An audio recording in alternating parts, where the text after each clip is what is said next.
Boa noite a todos. Em nome da equipe da Leve Ortopedia, agradeço a presença de todos vocês aqui em mais um evento da Leve Academy. E hoje nós vamos falar sobre lesões traumáticas dos tendões flexores. Para quem não me conhece, o meu nome é Fabian Perucchi e eu sou especialista em cirurgia da mão e eu sou responsável por essa área dentro da Leve. Então, a mão ela é composta por diversas estruturas e existem diversas patologias que, que a gente pode acometer. Então, ela é muito rica em patologias degenerativas, congênitas, traumáticas. Vários tecidos podem ser acometidos, nervo, osso, tendão. E por que escolhemos especificamente tendão? A mão ela é uma estrutura extremamente importante como um órgão executor e também ela, através da sensibilidade, nós conseguimos interagir no meio ambiente utilizando ela. Então, ela é um órgão sensorial e um órgão motor. E pequenas diferenças que a gente pode fazer, né, em algum eventual tratamento na mão. Então, pequenas coisas podem gerar grandes consequências em benefício do paciente. E as lesões tendinosas, desde o tratamento, né, que na grande parte cirúrgica, e na parte de reabilitação, existem vários pontos desses pequenos detalhes, né, que quando nós atuamos bem nesses pontos, nós podemos elevar em muito assim, o tratamento e o resultado final desses pacientes. Então, por isso que a gente vai abordar esse tema hoje. E nós acreditamos que é muito importante o conceito de multidisciplinaridade e de transferência de conhecimento. E esse é o principal objetivo aqui da Leve Academy. Com isso, nós ficamos com um grupo mais coeso e quem se beneficia é o paciente com resultados melhores e com melhor índice de satisfação. Então, os objetivos de hoje seriam fazer uma revisão breve sobre as lesões dos tendões flexores e nós vamos pautar a abordagem mais específica na pior das zonas de lesão dos flexores, principalmente na zona 2. Falar sobre as técnicas cirúrgicas, quais são as recomendações atuais, né, para nós obtenhamos melhores resultados, né, no tratamento dessas lesões. Da mesma forma, quais são as recomendações atuais em relação à reabilitação e quais são as futuras direções, quais são os fatores adjuvantes, o que se pesquisa hoje em termos de engenharia de tecidos e modificações biológicas que poderiam ajudar no resultado final. Então, o tendão é uma estrutura que funciona como elo entre a unidade motora muscular que faz a contratura e as articulações. Então, ele transfere a contratura da musculatura, né, e através do deslizamento, essa contratura da musculatura ela se transforma em movimento articular. Ele é composto basicamente por 70% de água, o restante seriam proteoglicanos, colágeno tipo 1, os próprios tenócitos e 2% de elastina. E mais um detalhe, então ele é formado por várias lâminas, que é um tecido conjuntivo, então é o paratendão, o endotendão e o epitendão. E por essas lâminas circula um líquido sinovial, que é importante na nutrição e no deslizamento do tendão. Aqui uma foto anatômica, então, mostrando os tendões ao nível dos dedos, e nós podemos perceber que existem 2 tendões para cada dedo, com exceção do polegar, que temos um só. Então, nós temos o tendão, que é o flexor. Aqui o ponto aqui. O flexor superficial, e aqui nós temos o flexor profundo.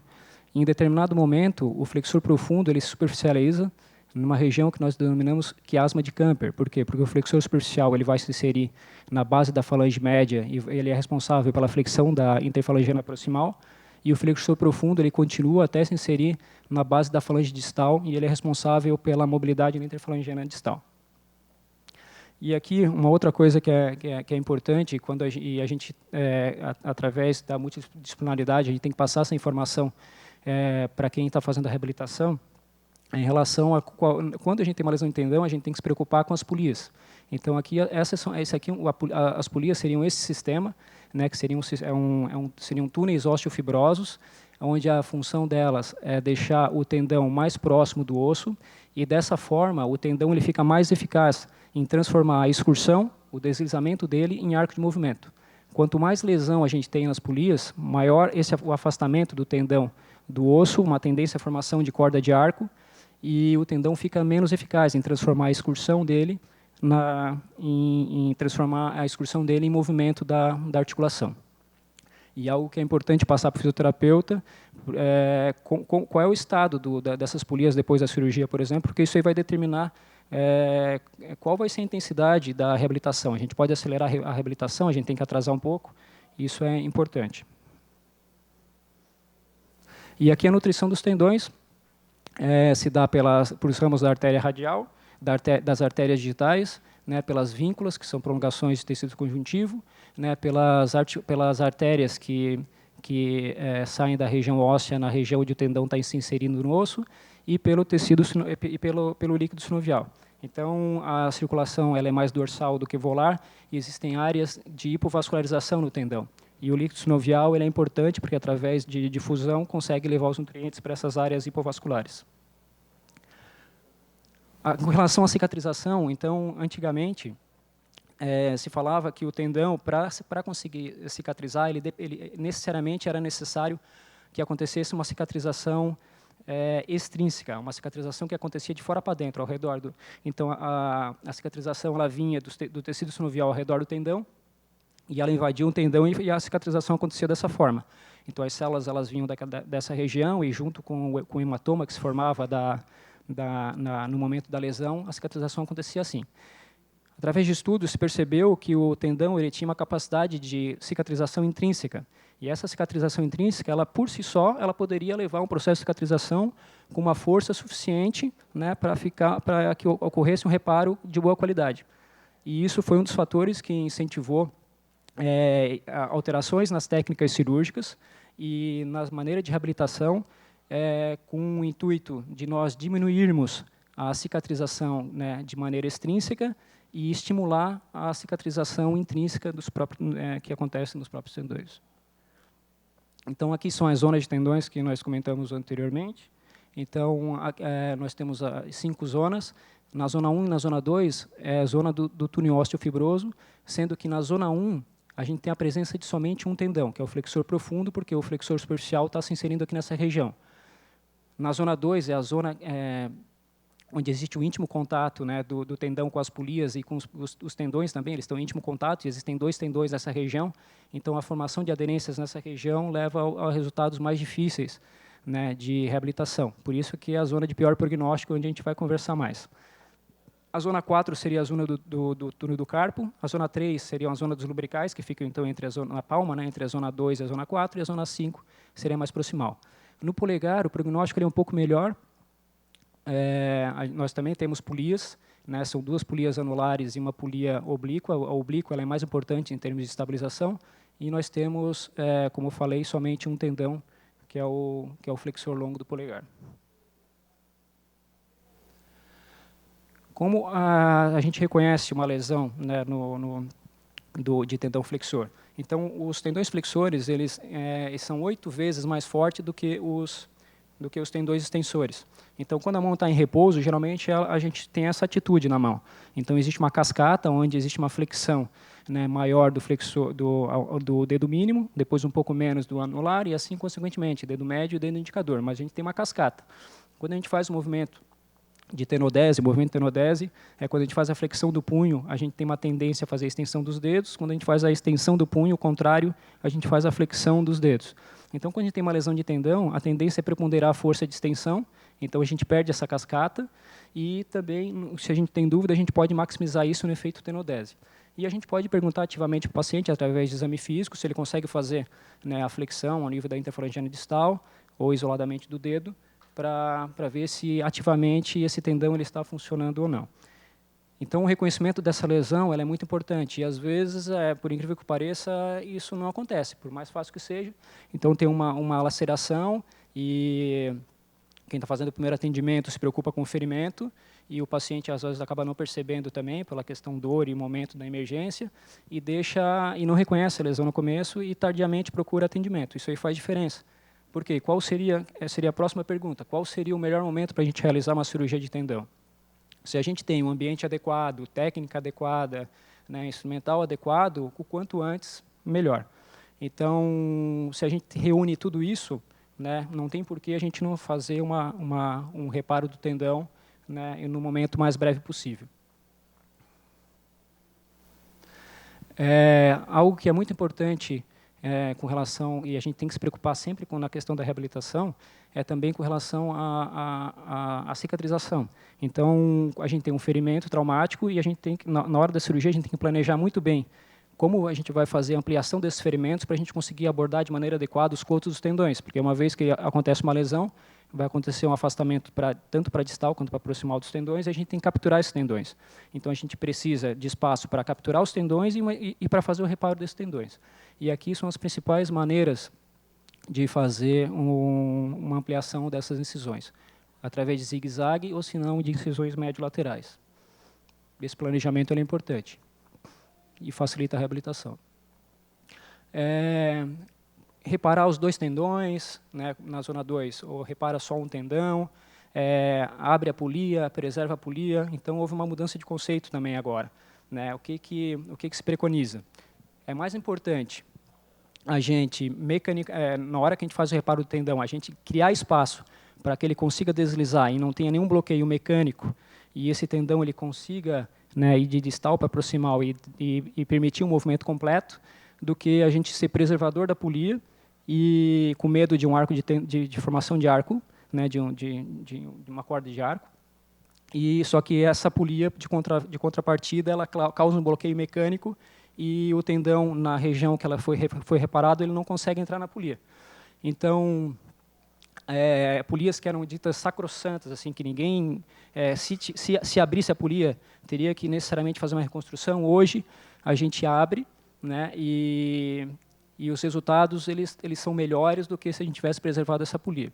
Então, a polia A4, né, que era uma das polias que eram intocadas, elas podem ser abertas completamente. E a polia A2, tem gente que fala que pode abrir completamente a polia A2, mas a maioria fala que pode abrir até 75% da polia A2. E quando a gente tem uma lesão aqui nessa região aqui, onde o tendão flexor profundo, ele está ficando superficial em relação ao flexor superficial, e o flexor superficial tem essas 2 bandeletas, o que se preconiza é o reparo de apenas uma das bandeletas hoje. E isso no intuito de diminuir a formação de aderências. E aqui na zona nessa zona, a gente tem as subdivisões agora. Então, a gente percebeu que, dependendo do nível de lesão, na própria zona 2, né, essas subdivisões elas vão ter características diferentes. Então, nessa zona 2C, que é o nível da polia 2, também é possível fazer uma abertura ampla da polia 2, e, em alguns casos, fazer só o reparo do flexor profundo, certo? Mas, quando a gente abre a polia 2, necessariamente nós precisamos da integridade dessa polia 1. Se a gente não tem a integridade da polia 1, a gente tem que reconstruir a polia 2. Nessa zona aqui, a gente abre a polia 1 completamente e faz a sutura dos 2 tendões, flexor profundo e flexor superficial. E daí, já existem, então, dependendo do nível de lesão, né, o que se preconiza em termos de abertura de polia. Então, se a lesão acontece nesse nível, como abrir a polia 4, se acontece nesse nível, abre a polia cruciforme aqui e parte da polia 2, um pouquinho mais proximal, abre um pouco mais da polia 2, né, aqui nessa região, abre praticamente toda a polia 2, e assim vai. Então, é importante, né, criar esse espaço para o deslizamento do tendão. E como é que a gente sabe o quanto abrir de polia? Tá, isso aí eu vou falar um pouquinho mais para frente. O quanto a gente sabe, o quanto de polia nós precisamos abrir. Antes disso, a gente tem que escolher. Existem as técnicas de tonografia que são diversas. Isso aí também evoluiu. Então, o tipo de ponto. O ponto mais popular era um ponto de 2 passadas, que era chamado de ponto de Kessler. Hoje é um ponto que está praticamente em desuso. Por quê? Porque, em termos de estrutura principal, quanto mais passadas centrais a gente tiver, aumenta muito a resistência do tendão. E se a gente aumenta a resistência do tendão, a gente consegue começar uma reabilitação mais precoce, começa a mobilizar mais precoce esse tendão e começa a encaixar esse paciente em protocolos de reabilitação mais acelerados. Aqui é só para ilustrar o que a gente tem que buscar em termos de uma técnica cirúrgica, pelo menos 1 centímetro 0,7 a 1 centímetro aqui de substância aqui, na hora que a gente dá passada no tendão, e quando a gente vai fazer esses loops, pelo menos 2 milímetros. Porque se a gente deixa muito pouco tecido aqui nessa região, pode ser que na hora que a gente vai tensionar esse tendão, existe uma falha nessa região e a gente perca o nosso reparo. Existem várias técnicas, então, né, então com várias passadas, 2, 4, 6 passadas. A técnica que eu utilizo é essa aqui, a adição de 4 passadas, é chamada de For Cruciate, e ela é resistente, e com isso a gente consegue, né, alcançar objetivos de uma sutura o mais próximo do ideal possível. O que seria uma sutura ideal? Uma sutura que tenha resistência, para a gente começar a submeter esse paciente a um protocolo de reabilitação precoce, uma sutura que não forme gaps, que ela seja resistente à formação de gaps, uma sutura que permita o deslizamento do tendão, uma sutura que seja fácil de fazer, uma sutura onde o nó não vai atrapalhar o deslizamento do tendão, e uma sutura que vai procurar preservar da melhor forma possível a nutrição do tendão. E depois, para complementar, existe a sutura epitendínea. Existem essas duas principais formas de fazer a sutura epitendínea para regularizar a superfície do tendão, facilitar o deslizamento e aumentar em torno de 10% a 20% a resistência da sutura. Não é a principal sutura, mas ela é auxiliar. E o que se pede é que em torno de 2 milímetros assim, de espaçamento na hora que se faz a sutura. E daí, aquilo lá que eu tinha falado antes, como é que a gente sabe quanto de polia a gente vai abrir? A gente precisa fazer agora um teste intraoperatório, a gente tem que confiar no nosso reparo. Então, não adianta a gente ficar cauteloso, não, a gente não vai testar, e ficar inseguro e deixar uma incógnita, né, de quando começar a reabilitação, será que esse reparo foi resistente ou não? Então, a gente precisa fazer testes intraoperatórios. Como é que a gente faz isso? Depois do reparo, a gente tem que fazer a extensão completa do dedo e ver se não existe nenhum bloqueio mecânico. E depois, da mesma forma, fazer mobilidade, a flexão parcial e depois fazer a flexão total para ver se não tem nenhum bloqueio. Então, isso é o mínimo que a gente tem que fazer. E, proximamente, a gente pode até fazer uma tração passiva do tendão, se a gente tem um acesso mais proximal para buscar um coto retraído, por exemplo, para ver como se comporta o tendão. Então, isso aí a gente pode fazer. Mas o que se popularizou, e um método que seria um tema de mais uma palestra, né, que é um método de Wallant. O Wallant, ele significa Wide Awake Local Anesthesia No Tourniquet, ou seja, é uma cirurgia com o paciente acordado, né, onde se faz anestesia com um anestésico local apenas, e não se utiliza tourniquet. Agora, recentemente, no Congresso Brasileiro, veio um dos maiores nomes defensores e propagadores da técnica no mundo, que é um canadense chamado Donald Lalonde, e a gente teve a oportunidade de participar de uma mesa de discussão com eles, e ele é um defensor fervoroso para uma série de lesões, né, que acontecem na mão, não só a lesão dos tendões. Só que, particularmente, essa técnica, né, ela é um instrumento muito forte quando a gente faz um reparo de tendão. Não só o reparo de tendão, mas quando a gente vai fazer uma transferência tendinosa, vai fazer uma tenólise. Por quê? Porque o paciente está acordado e a gente pede para ele ativamente fazer mobilidade no dedo depois do reparo e a gente consegue ver o quanto ele consegue, né? Fazer de flexão, se está tendo algum bloqueio, se o nosso reparo ele vai falhar, se houve um gap ou não. Então, isso traz uma segurança muito grande. Além do paciente estar enxergando e vendo qual é o potencial de recuperação que ele pode alcançar. Isso aí funciona como um incentivador, né, para engajar o paciente no processo de reabilitação. Então, o método de Wallant ele é totalmente factível. Nós já temos alguns casos e procuramos tornar ele cada vez mais corriqueiro nas lesões tendinosas. O sangramento é um pouquinho maior do que, né, quando nós utilizamos tourniquet, mas a visualização ela é muito boa e o sangramento realmente fica bem controlado. E é uma técnica segura, que é o principal. Em termos de mobilização pós-operatória, podemos confeccionar uma órtese, né, termomoldável, ou se não, a confecção de gesso, e a gente tem que proteger esse tendão, né, por um tempo. Então, essa é a maneira. A gente pode deixar o punho fletido em torno de 20 graus, as metacarpofalangianas fletidas em torno de 40 a 60 graus, e as interfalangianas relaxadas ou em leve extensão. E daí, tudo bem. Então, cirurgicamente, né, então houve uma diferença no manejo das polias, houve um aprimoramento no material onde a gente faz as suturas, né, os pontos eles modificaram e o entendimento da anatomia e procurando utilizar uma técnica traumática também estão levando a melhores resultados. E daí, tudo isso está propiciando uma possibilidade de mudar a forma como a gente faz a reabilitação desses pacientes, que seria o nosso segundo objetivo aqui hoje à noite. Então, quais são os principais objetivos na reabilitação? Seria o aumento gradual controlado do estresse na região do reparo do tendão, procurar fazer um deslizamento diferenciado dos tendões, minimizar as aderências e prevenir a formação de gaps.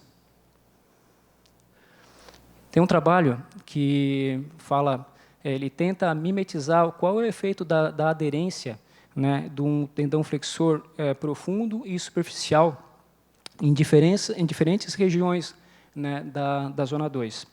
E esse trabalho é importante porque, às vezes, a gente acha que a gente conseguiu um resultado melhor num paciente do que em outro, e as duas lesões aconteceram na zona 2, mas se elas acontecem em níveis diferentes, a gente já não pode comparar muito, porque a aderência, dependendo da região e da altura onde ela acontece, ela vai levar a consequências diferentes no paciente. Então, eles separaram aqui em 3 zonas. Então, a zona 2C seria quando o flexor profundo ele é realmente profundo em relação ao tendão flexor superficial. A zona 2B seria quando o tendão flexor profundo e superficial estão no mesmo nível. E a zona 2A é quando o flexor profundo está superficial em relação ao tendão superficial. E daí o que eles fizeram? Eles fizeram suturas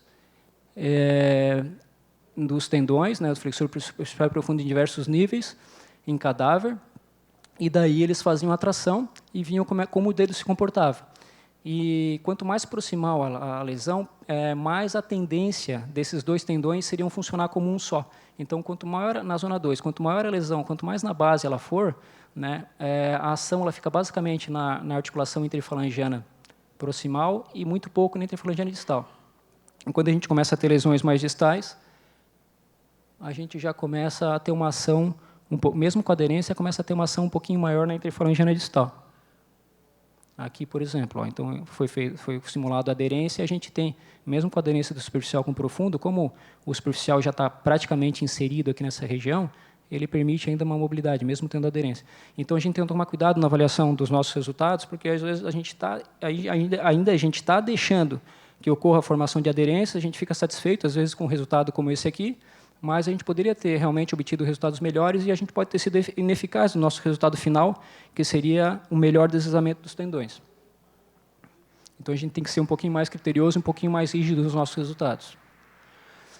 E aqui o fenômeno da quadriga, que acontece quando o tendão flexor faz um reparo, ele fica muito tensionado. Também, quando existe uma aderência aqui nesse nível, pode acontecer um fenômeno de quadriga também parecido, que seria quando a gente faz a flexão o paciente tenta fazer a flexão do dedo e acontece uma extensão paradoxal, porque houve uma diminuição do deslizamento, um aumento de tensão na região do flexor profundo, porque ele está muito tenso, e existe uma contratura concomitante do lumbrical, e daí o lumbrical, o tendão ele para de excursionar, mas o tendão lumbrical continua contraindo.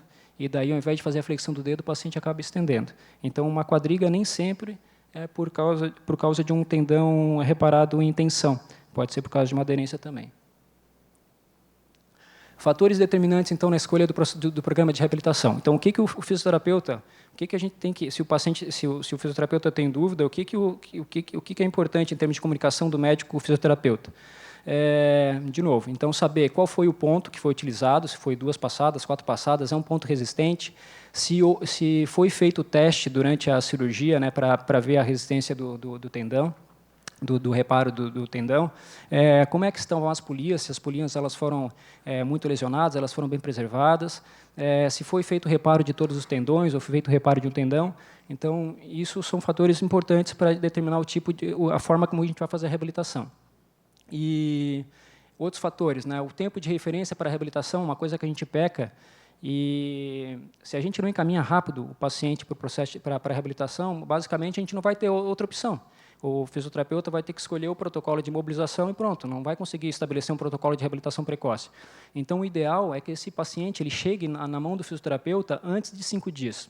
E a partir dali, ele comece a fazer escolha o protocolo e comece a ser submetido a ele. Se começa a atrasar mais do que 5 dias, os resultados eles começam a ser piores. Não que a gente não possa encaminhar, mas os resultados começam a ficar piores. O acesso do paciente à reabilitação também é importante. A experiência do reabilitador, porque dependendo da técnica, do método, ele vai ter mais confiança em outro. Se está dando certo, ele tende a manter. Né? A questão de cobertura de plano de saúde, o que eles falam é que quando o paciente tem que pagar, ele tende, às vezes, a não frequentar tanto, tentar limitar o número de sessões. Só que daí cabe a gente, né, explicar a importância da reabilitação, que vai fazer diferença para o paciente uma reabilitação de maneira adequada e que o investimento que ele vai fazer nessa reabilitação ela é importante. E o potencial de comprometimento do paciente. Se é um paciente comprometido, tu pode apostar mais, né? Se é um paciente que tu vai ver que ele não vai conseguir, não entende, não consegue, não vai obedecer certinho às orientações, fica mais arriscado tu começar um protocolo de reabilitação precoce, porque tu pode aumentar o risco de sutura, o risco de ruptura desse tendão. Então, algo que é importante também. Qual é a força têncil no tendão reparado em várias atividades? Então, quando a gente faz uma mobilidade passiva, o estresse de atividade em gramas seria de 500 gramas. Uma apreensão leve, 1.500 gramas. Uma apreensão mais forte, 5.000. Uma pinça polpa-polpa, que seria isso aqui, 9.000. Então, a gente tem que pensar nesses dois aqui. Ó. Mobilidade passiva, 500 gramas, e apreensão leve, 1.500 gramas. E daí a gente vai para outro quadro aqui. Então, seria agora a força têncil em várias configurações de sutura. Sutura principal e epitendínea, sendo que o que varia se são 2 passadas, 4 passadas ou 6 passadas. Acabou de fazer o reparo, depois de 1 semana de reparo, 3 semanas de reparo, 6 semanas de reparo. 2 passadas. Então, teria uma força suportável de 2.500 gramas. Depois de 1 semana, essa força têncil ela cai para metade, ela cai em 50% em relação ao inicial, cai para 1.200. Depois, a partir da 3ª semana, começa a ter uma organização do colágeno, então ele começa a ganhar resistência, fica em 67% da inicial, e na 6ª semana vai para 120%. Então, na segunda passada, depois chegou aqui em 2.700. E assim sucessivamente o que acontece na 4ª passada e na 6ª passada. Então, se a gente quer fazer um protocolo de mobilidade passiva precoce, a gente precisa de 500 gramas. Então, 500 gramas a gente consegue com segurança, mesmo quando a gente tem utiliza uma técnica de reparo de 2 passadas. Só que, se a gente quer fazer uma mobilidade ativa precoce, um protocolo mais acelerado, né, numa sutura de 2 passadas, a gente já tem uma contraindicação, porque a chance de ruptura ela aumenta muito, porque a gente precisa de 1.500 gramas. E existe um intervalo aqui, onde, nas 2 passadas, onde a gente não atinge essas 1.500 gramas. E a gente começa o protocolo de reabilitação ativa já desde o começo. Certo? Quando a gente tem, no mínimo, 4 passadas, a gente já consegue fazer com segurança um protocolo de reabilitação ativa precoce. Tá? Então, quais são os protocolos? Existe o protocolo de imobilização, que a gente utiliza muito aqui ainda, mas, se for ver na literatura, quando é que a gente utilizaria o protocolo de imobilização? O protocolo de imobilização seria para crianças, porque a criança ela tem uma chance de ruptura de tendão maior, se der uma liberdade maior para ela, só que, em contrapartida, ela tem um potencial de remodelação muito melhor. Então, mesmo ficando imobilizado mais tempo, ela tem resultados funcionais muito bons. E aquele paciente que não é colaborativo, né? Então, daí não vai ter outra opção e tu vai para o protocolo de imobilização.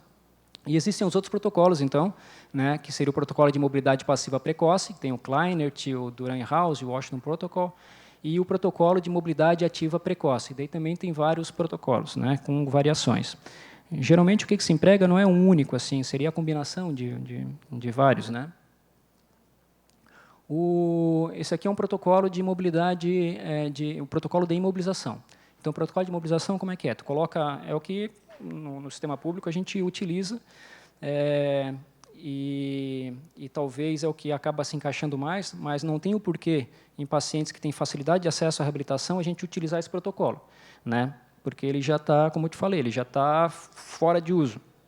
Mas, mesmo assim, a gente usa bastante, a gente tem que evoluir nesse sentido e começar a perder um pouco o medo e começar a ganhar experiência, né, na reabilitação dos tendões. O protocolo de imobilização, então, ele basicamente, o que muda entre os protocolos é a maneira como a gente encara a reabilitação na fase inicial, que a gente chama que é a fase de órtese, quando o paciente está utilizando a órtese. Então, no protocolo de imobilização, nas primeiras 3 semanas, o paciente simplesmente não mexe o dedo, não mexe o punho, ele vai utilizar cotovelo, vai utilizar ombro. Só a partir da 3ª semana que ele vai começar a fazer mobilidade passiva no dedo e mobilidade ativa. E daí ele vai seguindo, né? Vai evoluindo com relação às semanas, tira a órtese em 6 semanas, e 8 semanas começa a trabalhar com força, e assim vai indo. No protocolo de mobilidade passiva precoce, a partir então dos primeiros 3, 4 dias, né, é o tempo de maior sangramento. Então ali o fisioterapeuta acaba não atuando, mas a partir desse momento ele já começa, e é importante começar bem cedo mesmo, ele já começa a fazer mobilidade passiva nesse paciente. Então ele tem que explicar para o paciente como é que se faz esses exercícios, e esse paciente tem que começar a fazer esses exercícios 5, 6 vezes ao dia. Então ele vai ter que fazer em casa isso, ele tem que entender muito bem isso e ele tem que se comprometer com isso. Ou ele pode fazer de hora em hora. Então, ele vai fazer 10 a 30 repetições de mobilidade passiva no dedo que está acometido. E ele faz isso nas primeiras 2 semanas. E daí, esse aqui é um protocolo de Duran-House que já está modificado. Por quê? Porque, a partir da 2ª semana, ele já começa a introduzir uma mobilidade ativa aqui no dedo. E daí, como é que a gente faz essa mobilidade passiva? Não é complicado, é simples. É só a gente começar a fazer. Então, o paciente ele começa, o ideal é dominar a órtese, porque a órtese é mais fácil de colocar e tirar, não tem, né, não tem atadura, né, higienicamente fica melhor também, e a facilidade, ele é mais leve, mais higiênico e é mais fácil colocar e tirar. Então, o ideal seria começar a trabalhar com órteses termomoldáveis, né? Essa órtese termomoldável ela pode ficar com uma flexão de 20 graus de flexão, ou senão a gente pode colocar ela numa posição neutra, depende de como foi a tensão do teu reparo. E a vantagem de colocar o punho em posição neutra é que o trabalho para fazer a flexão dos dedos diminui bastante na hora que a gente mantém o punho em posição neutra. Para a gente fazer a flexão completa dos dedos e a flexão completa do punho, a gente precisa de 9 centímetros de excursão dos tendões flexores para atingir o arco de movimento completo. Se a gente mantém o punho em posição neutra, não são 9 centímetros de excursão, são 2,5 centímetros de excursão. Então, fica mais eficaz e a gente precisa de menos força, na verdade, para fazer o arco de movimento. E aqui, a gente está fazendo uma mobilidade passiva da articulação metacarpofalangiana, então tem que fazer 10 a 30 repetições disso de hora em hora ou a cada 2 horas. Mobilidade passiva ao nível da interfalangiana distal. Então, é simples. Ó. E a mobilidade passiva ao nível da interfalangiana proximal. Então, um protocolo e depois isso aí vai progredindo. E daí aqui a gente tem a flexão composta que a gente fala, porque daí são todas as articulações fletidas ao mesmo tempo. Então, fazer 10 a 30 repetições desse tipo. E daí a gente vai avançando. Passou 3 semanas, a gente pode tirar a órtese do paciente e a gente pode começar com mobilidade ativa e a gente pode utilizar aquele efeito tenodese para ter um sinergismo do punho. Então, a tendência do punho, da mão, então, quando a gente faz a flexão do punho, é fazer a extensão dos dedos. E quando a gente faz a extensão do punho, ao contrário, a gente faz a flexão dos dedos. É assim que a mão funciona. Então, começar a fazer esse sinergismo também é importante porque ele estimula, ele aumenta o deslizamento do tendão. E a justificativa de a gente começar a fazer mobilidade ativa, ao invés de ficar só nessa mobilidade passiva, é justamente isso.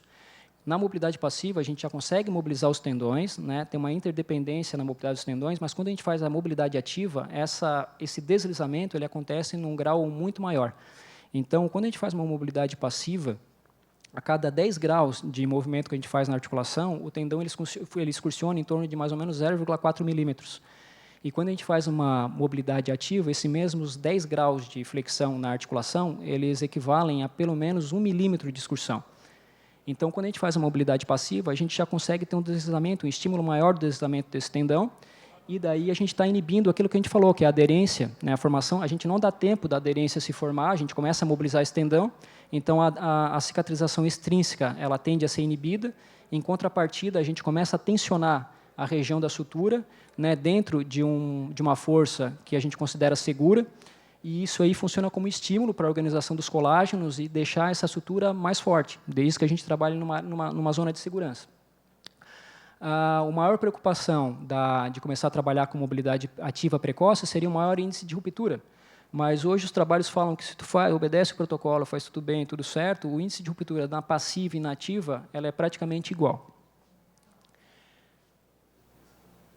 E aqui a gente tem o protocolo de imobilização, então, ativa, né, precoce.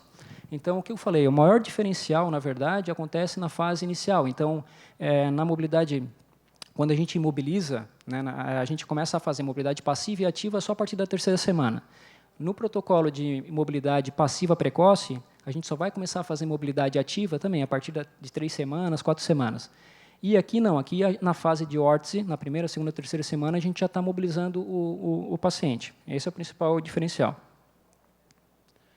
E daí, como que a gente faz? A gente começa as atividades, primeiro tem que fazer a atividade de aquecimento, então tem que fazer a mobilidade passiva primeiro. Isso aí ajuda a reduzir a resistência, a reduzir o edema, então fazer todas aquelas repetições de mobilidade passiva é a primeira coisa que a gente tem que fazer. Depois disso, a gente vai pedir para o paciente começar a fazer a flexão. Ele não vai começar fazendo uma flexão total. Isso aí tem que acontecer de forma gradual. E tem gente que... Isso é variável de paciente para paciente, né? Então, alguns que vão evoluir mais rápido, outros de uma maneira mais lenta. É isso que a experiência do reabilitador vai fazendo diferença, né? Quando ele tem que acelerar o processo, quando ele tem que estar vendo que as aderências estão se formando, ele precisa dar um passo adiante, ou não, está indo tudo bem, o ritmo está bom. Então, mas de uma maneira geral, o que é possível fazer? Então, na 1ª semana, né, tu vai fazer uma contratura vai fazer uma flexão em torno de 1/3 da flexão dos dedos e privilegiar a flexão ao nível das interfalangianas ao invés de ao nível das metacarpofalangianas. Como é que tu pode fazer isso de maneira simples? É fazer essa interposição, colocar 3 dedos, né, na palma da mão e pedir para o paciente encostar. Então, começar assim, 1ª semana. Tem gente que defende isso aí até a 2ª semana. 1ª e 2ª semana, sim, mas pode acelerar e começar na 2ª semana e dar o passo adiante. O que seria o passo adiante? Tira um dedo e deixa 2. Então, tu começa a fazer uma mobilização de 2/3 a partir da 2ª semana. E, a partir da 2ª semana, provavelmente já vai ter uma mobilidade passiva que já está chegando praticamente, né, a mobilidade passiva praticamente total. A partir da 3ª semana, né, a gente tem como objetivo que o paciente consiga fazer uma flexão ativa, né, completa, de flexão do dedo.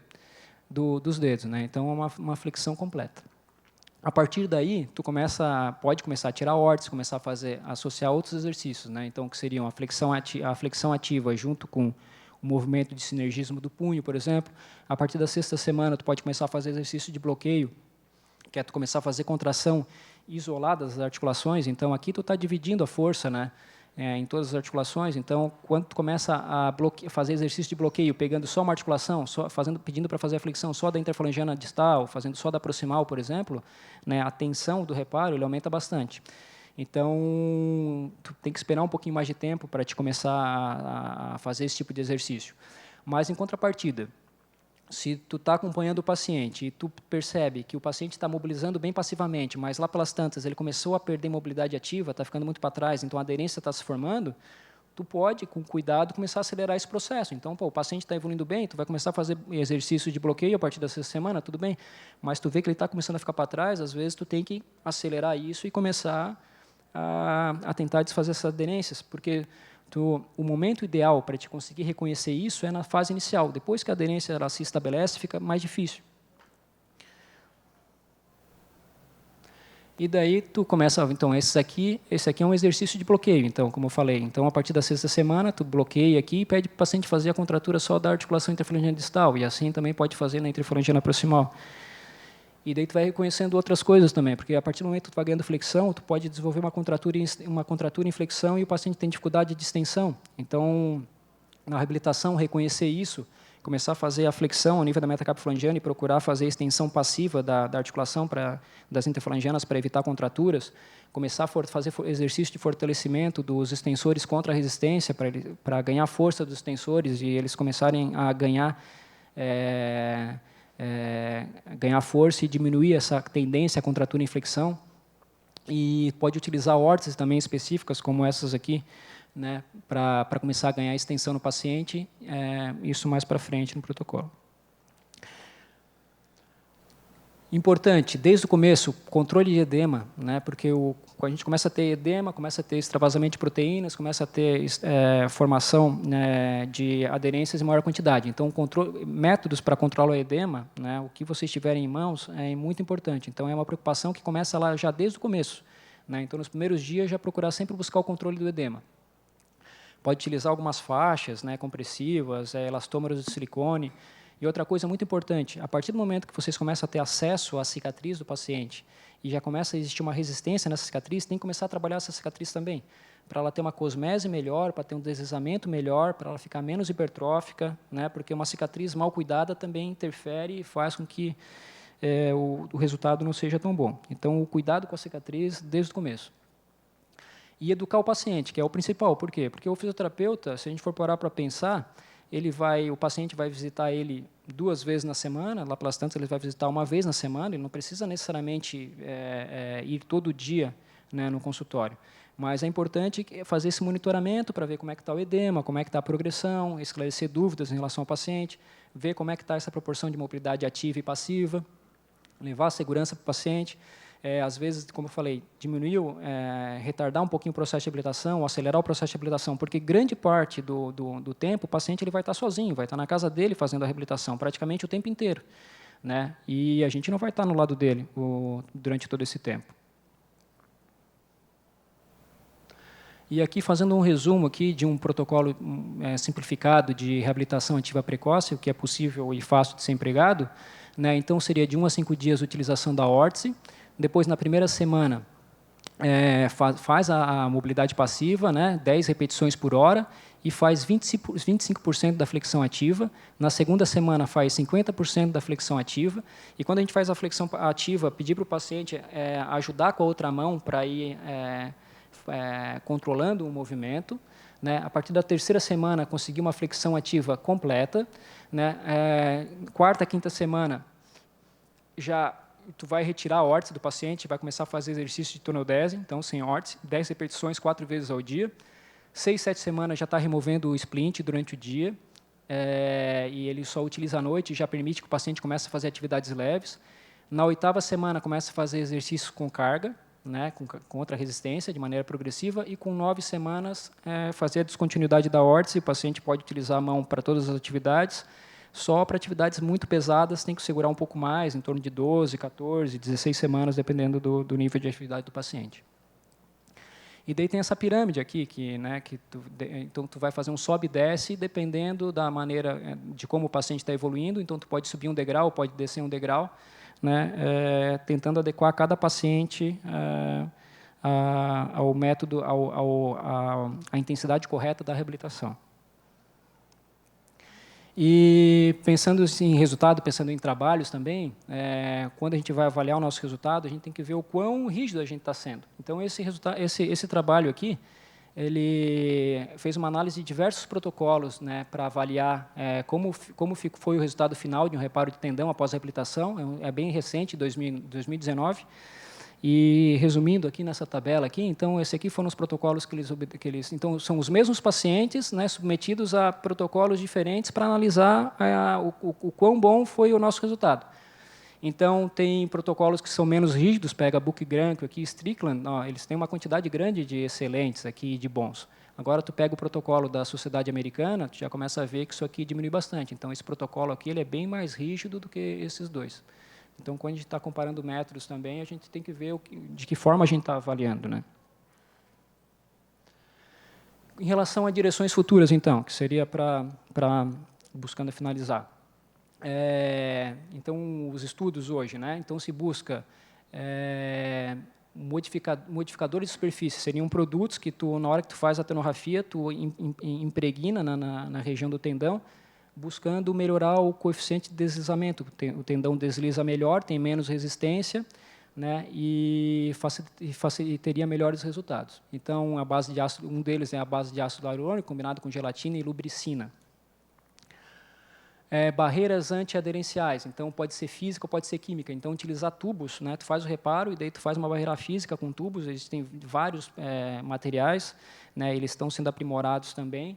E existem agora materiais que eles permitem uma troca, eles fazem a barreira e permitem a troca de nutrientes, de oxigênio e preservam a vascularização. Então, existem as barreiras físicas, que seriam os tubos, os nanotubos. Isso também é utilizado em nervo. E as barreiras químicas, né? Então, que seriam a utilização de medicações, corticoides. O 5-furacil, ele é uma droga utilizada na oncologia e também é utilizado em pacientes que fazem cirurgia para glaucoma para diminuir a fibrose. Então, o 5-fluoracil também, existem trabalhos que pesquisam a influência do 5-fluoracil, né, o quanto se a utilização do 5-fluoracil funcionaria como um inibidor, como uma medicação que diminuiria as aderências, né, depois de tenorafias. E ibuprofeno, como inibidor da COX-1, também da mesma forma. Indo para pesquisa mais avançada ainda, então, o que estão pesquisando? Fatores de crescimento, moduladores de cicatrização. Então, existem vários fatores de crescimento, citocinas ali, que vão atuar, né, fazendo com que o processo de reparo ele seja mais eficaz ou, em contrapartida, o processo de formação de aderência seja menor. Então, existem vários métodos, colocar substância na região de reparo, né, utilizar vetores de vírus, fazer cultura de tecido e colocar na região do tendão reparado. Então, existem vários estudos nesse sentido. Então, uma delas, por exemplo, é a colocação no local de reparo de células de estromas de medula óssea, né? A outra seria levar fibroblastos, eles mudam esses fibroblastos, esses fibroblastos produziriam mais fatores de crescimento e, através de técnica genética, por técnica de engenharia genética, eles conseguiriam levar esses fibroblastos ali na região de reparo, buscando otimizar o reparo. Fatores de crescimento derivados de plaquetas, eles fazem, então, daí seria um adesivo pré-fabricado, né, e que teria esses fatores de crescimento, e daí, na hora que tu faz o reparo, tu vai lá e coloca o adesivo na região do reparo, procurando, né, também melhorar isso. O plasma rico em plaquetas, por si só, ele não atua diretamente, mas ele poderia funcionar como um estimulador aqui das células de estroma de medula óssea, né, então esse seria o papel dele. E adesivo sinovial. Adesivo sinovial, então, o paciente, na hora que a gente está fazendo a cirurgia, coleta tecido sinovial do paciente, faz a cultura, o método de cultura dessas células, né, coloca essas células em um adesivo de colágeno, né, e pega e põe esse adesivo de colágeno na zona de reparo também, levando células sinoviais e citocinas com fatores de crescimento para tentar enriquecer o meio e estimular o estímulo, e estimular o reparo. O que tem de concreto, a gente, para utilização clínica, a gente ainda não tem nada assim à disposição ainda. Por quê? Então, quais são as principais dúvidas que existem ainda, né? Então, quais são as citocinas, em que combinação, em qual momento que a gente deve utilizar as citocinas, em qual concentração, né, que a gente deve colocar no local de reparo.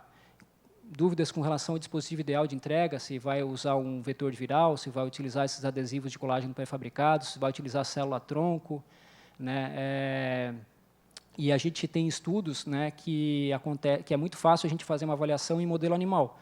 Só que como a gente vai fazer, né, como é que a gente vai fazer uma avaliação, né, de como isso aí se comporta em vivo, né, no ser humano, a gente não tem o acesso que a gente tem no animal, né? Então, a gente fez o reparo, a gente utiliza o dispositivo, mas não tem como verificar isso aí depois. Então, ainda é incerto, né, como isso aí se comportaria no ser humano. E também, com relação à colocação de lubrificadores ou de utilização de algumas outras substâncias, o que acontece é que ele não vai ficar agindo ali durante todo o tempo, né, de reparo. Então, ele tem uma ação limitada.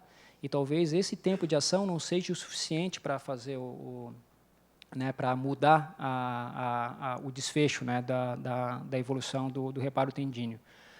E outra coisa é que fica muito difícil, por exemplo, assim, eu vou fazer a tendência, né? Eu vou usar um produto que vai estimular, vai fortalecer a minha cicatrização intrínseca, mas fica muito difícil tu conseguir fazer aquilo ali acontecer somente dentro do tendão.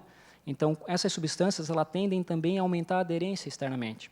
Então, é isso que precisa ser modulado. Como é que tu consegue fazer alguma coisa que vai estimular somente a região que você precisa? Em contrapartida, da mesma forma, substâncias que utilizam para diminuir o deslizamento,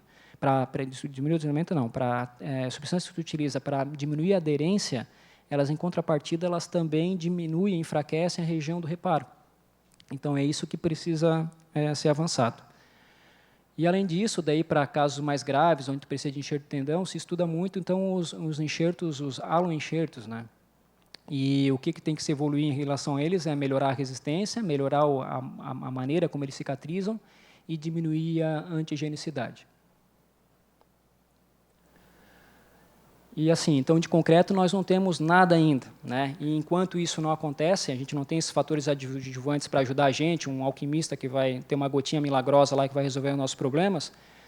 Basicamente, o sucesso da reabilitação e da restauração da função dos pacientes está inteiramente, 100% nas nossas mãos. Então, na maneira como a gente trata e faz o reparo das lesões, vamos botar 50% está aí, e os outros 50% na excelência da reabilitação. Tá? Obrigado e estamos abertos a perguntas.